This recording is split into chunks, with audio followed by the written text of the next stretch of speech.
యొక్క చిత్తశుద్ధి, ఆయన ఎంత బాధ్యతారహిత్యంగా ఉండడానికి మనందరం వీడియోలో లైవ్ చూసాం.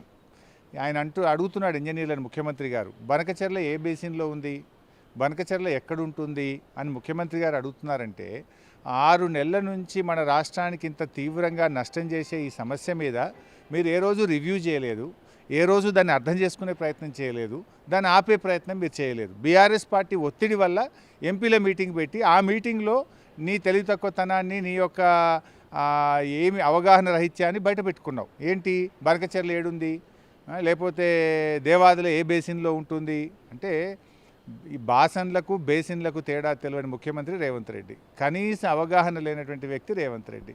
సో రేవంత్ రెడ్డి మేము అడిగేది ఏంటంటే, నువ్వు ఈ రాష్ట్ర ముఖ్యమంత్రిగా దీన్ని ఆపే ప్రయత్నం చెయ్యి.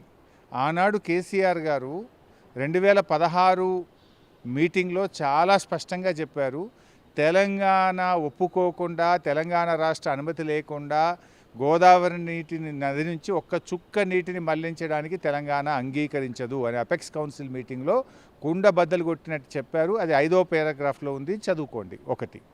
2, శాసనసభలో 2022 సంవత్సరంలో అసెంబ్లీలో నేను చెప్పాను.